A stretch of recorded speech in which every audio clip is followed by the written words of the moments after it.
Hey, welcome to another Bible Buzz. This is Bible Buzz number 16. Today we are going to look at the question of, is the law of God the ministration of death? Now, according to many Christians, when they come to 2 Corinthians chapter 3, they have this impression that Paul is speaking about the very things that God gave. What does he say there? He says, but if the ministry of death written and engraved on stones was glorious, that the children of Israel could not look steadily at the face of Moses because of the glory of his countenance, which glory was passing away. How will the ministry of the Spirit not be more glorious? For if the ministry of condemnation had glory, the ministry of righteousness exceeds much more in glory. So again, there's this idea that the ministry of death is talking about the very laws that God gave. And yet we have some real problems with that, because God himself told us that it was good. We see all throughout the Psalms that his word is good. If you go to Psalm 119, you see that it is absolutely wonderful. Not to mention, we have what Jesus tells us, that the law is not going to pass away. He says, do not think that I came to destroy the law or the prophets. I did not come to destroy, but to fulfill. For assuredly I say to you, till heaven and earth pass away, one jot or one tittle will by no means pass from the law till all is fulfilled. Whoever therefore breaks one of the least of these commandments and teaches men so shall be called least in the kingdom of heaven. But whoever does and teaches them, he shall be called great in the kingdom of heaven. Now, you see, there is no way that we can somehow pit Jesus against Paul. I believe everything that Paul wrote. I think Paul was completely into the Torah. That's what he told us in Acts 24:14. He said that he believes everything and observes everything according to the law or the prophets and the Torah. That's Acts 24:14. And then he tells us again and again that all that matters is to keep the commandments. That's 1 Corinthians 7:19. It's all over the place. So we have to understand, what is it that he's actually talking about? Is he saying that the law is bad when he tells us to keep it? When is he pitting himself against Jesus? Or are we to understand that when Jesus died and rose again, that suddenly all those good things that God had said that you should keep, suddenly those are not needed? Do we don't have to keep those anymore? Is it okay now to murder? Is it okay to commit adultery? Is it okay to steal? Is it okay to bear false witness? Of course not. Well, people say, what about the Sabbath? Well, the Sabbath was something that God created on day 7. So that had nothing to do with the Mosaic law. Sure, it's supposed to be a sign between him and his people. We're supposed to remember it and keep it holy, keep it, separated, which means take a day off. It's really pretty cool. But beside that, is Paul saying that all that stuff is done and over with? No, not at all. Of course not. And if he had said that, which he didn't, but if he had said that, guess what? He would be a false prophet. And now, I don't believe Paul is a false prophet. I believe Paul is the real deal. I love Paul. I read his writings, and I think he's completely endorsed by Jesus and the other disciples. So we have to understand, what in the world is Paul talking about? Well, the answer is pretty cool. And I want to take you back to a few places in Scripture just to give you an idea of what Paul is talking about. Remember, this is a Bible Buzz, so I can't go into too much detail. But don't worry, I got more studies coming, and I'm actually going to do a whole series on God's divorce and remarriage. But this is really the heart and soul of what we're talking about. Okay, so the story starts back in Exodus, where God marries Israel, and then, because of their unfaithfulness, he divorces Israel. And we are told in Deuteronomy that when a man takes a wife and marries her, and it happens that she finds no favor in his eyes because he has found some uncleanness in her, and writes her a certificate of divorce, puts it in her hand, and sends her out of his house. Now, this word here, uncleanness, is not referring to, she didn't take a shower yesterday, or, she didn't clean up the house properly, something like that. It's not talking about that. The Hebrew word, and again, my Greek just happened to come up, but let's go ahead and take a look over here at the Hebrew, because that is really what we want to take a look at. So it's the word here, ervat. ki matzah ba ervat davar, which literally means some kind of sexual impurity. In other words, she's been cheating. All right. She's been out and about and doing stuff she shouldn't do. And so, that's it. All right. And so God, or here, the man is going to send her out. He gives her a certificate of divorce, which is called a klitut. Okay. Sefer klitut. All right. So, and the word klitut comes from the word kara, which means to cut off. So it's a book or a document of cutting off. So she's been cut off, puts it in her hands and sends her out of his house. When she is departed from him and goes out of his house and goes and becomes another man's wife, if the latter husband detests her and writes her a certificate of divorce, puts it in her hand and sends her out of his house, or if the latter husband dies, who took her as his wife, then the former husband who divorced her must not take her back to be his wife after she has been defiled, for that is an abomination before the Lord. And you shall not bring sin on the land which the Lord your God is giving you as an inheritance. Okay, so it's impossible. Now what happened is that God divorced Israel.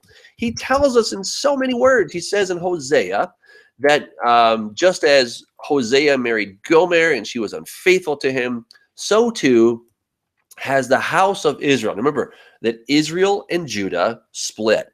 Okay, around 932 BC, Israel and Judah split, became two houses. Instead of just one united monarchy, they became two houses. And this is why God says, I will no longer have mercy on the house of Israel, yet I will have mercy on the house of Judah. And so then he says, when Gomer keeps having these kids, call his name Lo Ami, not my people. Okay, he says this, not my people, Lo Ruchama, right? Because I will no longer have mercy. That's what we call her, Lo Ruchama. And so he's saying, but then he says, well, wait a second. But in the days to come, the number of the children of Israel should be as the sand of the sea, which cannot be measured or numbered, and it's come to pass in that place where it said to them, you are not my people. That is, so he said, you are the sons of the living God. Wow, something is happening here. You see, and then God says it again. He says, she is not my wife, and I am not her husband. Let her put away her harlotries from her sight, and her adulteries from between her breasts, lest I strip her naked, etc. Again, speaking to the house of Israel, that's the 10 tribes that he's sent away. And then he goes on to say, but, I'm going to make something really nice, and I'm going to betroth you to me forever. Yes, I will betroth you to me in righteousness and justice and loving kindness and mercy. Do you see that? I will betroth you. To betroth, that's an old-fashioned word, okay? Looking here at the International Standard Version, I will make you my wife forever. Another way we could express this is my bride. The bride, okay? This is what we're talking about here. So the story goes on. Now, just so that it's really clear in your minds, I want to show you Jeremiah 3:8, just so that you get this, that there was a divorce that took place here. Because God says about backsliding Israel, not Judah. Notice that, backsliding Israel, super important, that he says, I had put her away and given her a certificate of divorce. Okay, and look at here, Sefer klitut. Okay, it's the same word in Hebrew, Sefer klitut, klituteha, which is her certificate of divorce. Okay, it's just the possessive. But that's what's happening, is that God gave the house of Israel a certificate of divorce. So guess what? They were separated from God. They had no hope, and they were sent away. So what's the solution? Solution, thank you, Paul, for helping us to understand this. Now notice here, in Romans chapter 7, Paul says, or do you not know, brethren, for I speak to those who know the law. So guess what? In order to understand this chapter, you have to understand the law. If you don't understand the law, you're not going to understand what Paul's talking about. And I find that most people don't actually take the time to study the law. And so they think that Paul is talking against the Torah, against the instructions that God gave, which he's not. So notice here, he says that the law has dominion over a man as long as he lives. For the woman who has a husband is bound by the law to her husband as long as he lives. But if the husband dies, she's released. Now, where is he getting this from? From Deuteronomy chapter 24 that we just read. That's where he's getting that.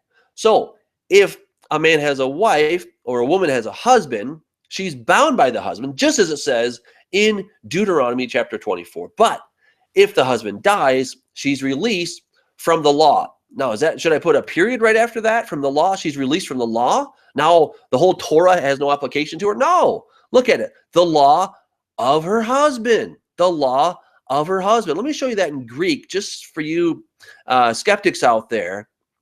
Okay, so look at to nomu to andros. Okay, from the law of the husband or the man here. But this is, of course, husband, man, same thing.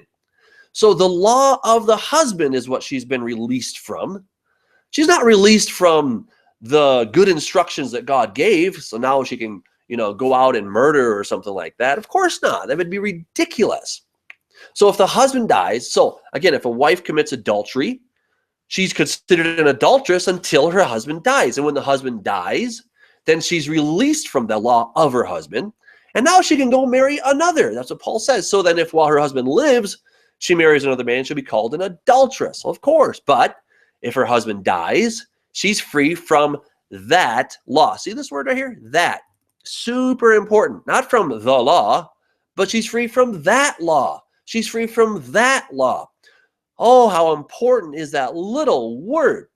She's free from that law. Okay? She's not free from the law in general, because the law wasn't a bad thing. But she's free from that law. Okay, which law? The law of her husband. See? The law of her husband. That's the one that she's free from. So you always have to go back and look at the antecedent and see what law are we talking about. Is it the law in general? No, it's the law of the husband. So if he dies, she's free. Then Paul says, here's his big exciting crescendo. Therefore, my brethren, you also have become dead to the law. Which law? Which law? The law of the husband. Okay, you got to follow Paul. He doesn't always make it super easy. He doesn't have, the guardrails up so that it's super easy to follow him. You've got to be paying attention, and you've got to know the law. And he already told you that. And if you knew Deuteronomy 24, you'd say, well, I get it. I know what Paul's talking about. But again, people don't.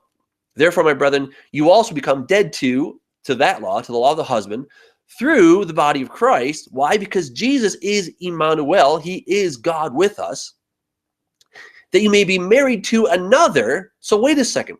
She was married to God, and now she's going to get married to God, or Emmanuel, Jesus, again. But how can this be? It's the same dude. Well, not really. It's a different one. Okay, you died to, the husband died, the first husband, but then that same husband rose again. That's pretty cool, isn't it? That's like a God trick. It's pretty amazing. So God found a way that he can die. He, the husband that was married to this adulterous woman that he loved, and he died. And so now he gets to marry her again, but it's now a new him, because the one that died is the one that had that original old covenant, that old marriage contract that was broken. And so now when he rises again, he's a new guy. He's a new God, if you will. Again, he's the same God, new God. It's really cool how that works, right? Kind of blows your mind, doesn't it? New God, old God, right? But technically, legally, he's now new, right? To be married to another, to him who was raised from the dead, that we should bear fruit to God. For when we were in the flesh, the sinful passions which were aroused by the law were at work in our members to bear fruit to death. But now we've been delivered from the law. Again, which law? Is it just the law in general, the good things that God said with his own mouth at Mount Sinai?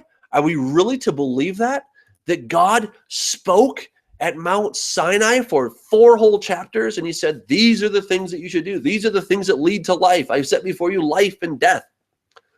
And now we're supposed to believe that because Jesus died, all those good things that God said with his own mouth, the creator of the universe, all things are gone? Of course not. That's ridiculous. They're still in play. So the law that Paul is talking about is the law of the husband.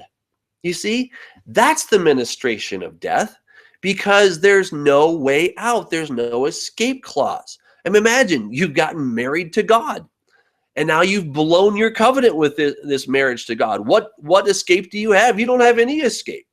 There's no way to get out of this. And it would seem that God actually added the Levitical priesthood as an afterthought, because He didn't have that initially. When he first took them out, he didn't have all that. But because they blew it, because they broke the covenant, God had to add the Levitical priesthood, and he was going to make everybody a kingdom of priests, but they weren't faithful in that. So he gave them this Levitical priesthood, and now that Levitical stuff is now under new management, you might say. It's under the management of Jesus. He's the one who's doing it. He's the one who's taking care of that. Right? It's still effective on your behalf. I have to choose which words carefully, right? Because someone's gonna try to throw a dart in it. So you might say it's still being done, okay? It's being done in the present tense. Not that Jesus is continually dying, but the sacrifice that he did once and for all is still continually bringing benefit to you. That's the point I'm trying to make. He doesn't have to go and do it again and again. So all of the Levitical stuff, all of the sacrificing of the animals, all of that has been taken care of by Jesus. It's under his authority, under his management, if you will. So what Paul is talking about is not the law in general. It's not the Torah in general. It's not to say that the 10 Commandments are a ministration of death. That's absolute heresy. And if that's what so many people say today, again, I think they love the Lord, but I think they're dead wrong when it comes to this. And until you understand this, you're going to be really confused and think that Paul is pretty much against what Jesus or the Father had to say. And I don't think you should have that kind of God, right? We have one God, one Savior, and Paul simply happens to be a very educated teacher about this. And he's not teaching against it. He's not coming up with new things. God didn't give him new revelations. He's simply taking what was already there, and he's helping us to understand it. So the ministration of death is not the Torah, but it is the marriage covenant that they broke. And that died, right? Because that thing only brought death. There was no hope whatsoever. Because they got divorced and sent away. How could you ever come back? There was no hope to come back. Jesus died, and now people can be brought back in. And it's for, by the way, the new covenant is for the house of Judah and the house of Israel. Jeremiah 31:31. Okay, thanks so much. That's it for this Bible Buzz. God bless you guys. Keep studying the Word. I encourage you to subscribe to my YouTube channel. You can also go to douglashamp.com and you can check out the articles. I have an article that goes along with this, as other articles as well. I have one called God's Divorce Remarriage. I have a presentation I'll be doing on that pretty soon. And of course, if you want to contribute, you can always go to the About Us or to the partner page, and there you can partner with us, whether one time or monthly as you choose. But thank you so much. God bless you. Take care.